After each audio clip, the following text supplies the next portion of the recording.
C'est quelques morceaux d'un livre qui s'appelle Chagrin d'école de Daniel Pénac, où il parle entre autres du cancre qu'il a été quand il était au collège et au lycée, et du diagnostic qu'il fait de cette cancritude et de la façon de la combattre. Et parce qu'il dit une chose très juste, il parle des cancres, et il dit la fiction où le cancre s'englue le tient prisonnier ailleurs, quelque part entre l'école à combattre et la famille à rassurer, dans une troisième et angoissante dimension où le rôle dévolu à l'imagination consiste à colmater les innombrables brèches où peut surgir le réel sous ses aspects les plus redoutés. Et il dit également, dans la société où nous vivons, un adolescent installé dans la conviction de sa nullité, entre parenthèses, voilà au moins une chose que l'expérience vécue nous aura apprise, est une proie. Voilà. Et la seule chose que malheureusement certains gamins apprennent dans le collège, c'est qu'ils sont nuls. Et c'est mal démarré dans la vie. Alors c'est un extrait d'un dialogue que Pénac, en tant que prof de français, a eu, donc qui s'est sorti de sa cancritude, a eu avec un de ses élèves. Et il parle du Y, de j'y arriverai jamais, du en, de je m'en fous, et du ça, de ça me gave. Le Y, le en et le ça. Et le gamin dit, j'y arriverai jamais, monsieur. Tu dis, j'y arriverai jamais. Où veux-tu aller? Nulle part, je veux aller nulle part. Alors pourquoi as-tu peur de ne pas y arriver? C'est pas ce que je veux dire. Qu'est-ce que tu veux dire? Que j'y arriverai jamais, c'est tout. Dialogue de sourds. Plus loin, le prof dit, tu n'as pas peur? Non. Tu n'as pas peur de ne pas y arriver? Non, je m'en branle. Pardon? Ça m'est égal, quoi, je m'en moque. Tu te moques de ne pas y arriver. Je m'en moque, c'est tout. Voilà, alors il continue. J'y arriverai jamais, je vous dis. L'école, c'est pas fait pour moi, monsieur.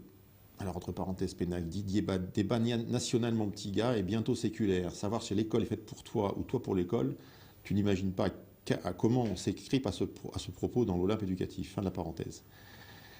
Et le prof dit à l'élève, il y a 3 ans, pensais-tu que tu serais un jour en 4e? Pas vraiment, non, répond l'élève. Et puis en CM2, il voulait que je redouble. Eh bien, tu y es quand même en 4e, tu y es arrivé.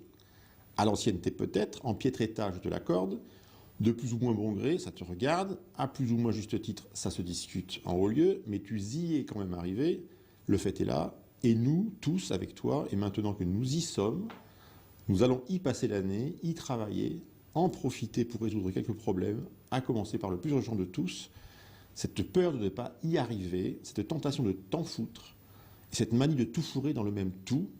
Il y a des tas de gens dans cette ville qui ont peur de ne pas y arriver et qui croient s'en foutre. Et ça, c'est vrai pas que pour les collégiens, c'est vrai aussi pour les adultes. Ça, faut que vous le sachiez. Il y a plein de gens qui pensent ne jamais y arriver à quelque chose. Et donc ces gens, ils ne s'en foutent pas du tout. Ils friment, ils dépriment, ils dérivent, ils gueulent, ils cognent, ils jouent à faire peur. Mais s'il y a une chose dont ils ne se foutent pas, c'est bien de ce Y et de ce en qui leur pourrissent la vie et de ce tout qui les gonfle. Le gamin continue. Ça sert à rien de toute façon. Ça sert à rien. Ça, moi j'ai entendu plein de fois ça. Ça sert à rien les maths. Ça sert à rien. Le prof. D'accord, on va s'occuper de ce ça aussi et de ce rien et du verbe servir tant qu'on y est. Et le prof continue parce qu'il commence à me taper sur les nerfs sur le verbe servir. Ça sert à rien. Ça sert à rien. Et dans ta bouche vraiment, il sert à quoi le verbe servir? Il est temps de se poser la question. Et il continue sur l'apparition du en. D'où l'apparition du en de s'en moquer. Alors il parle du Y, les résultats, le Y, de tous les aspects de la scolarité, le Y de j'y arriverai jamais de toute façon. Je suis trop nul. D'où l'apparition du en de s'en moquer. Alors s'en foutre, s'en taper, s'en branler, histoire de tester la résistance des oreilles enseignantes. Encore une vingtaine d'années et s'en battre les couilles viendrait à la liste. Et il parle du en, le constat quotidien de son échec. En, l'opinion que les adultes ont de lui, ça c'est très important. En, l'opinion que les adultes ont de lui, ou qu'ils pensent qu'ils ont de lui, et en ce sentiment d'humiliation qu'il préfère reconvertir en haine des professeurs et en mépris des bons élèves. Je trouve que c'est très juste ça. Ce je m'en moque, ça finit par ça, quoi.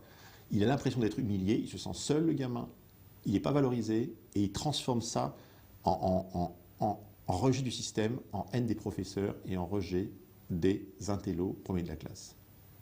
Et bien ce clivage-là, tout est dit là, quoi.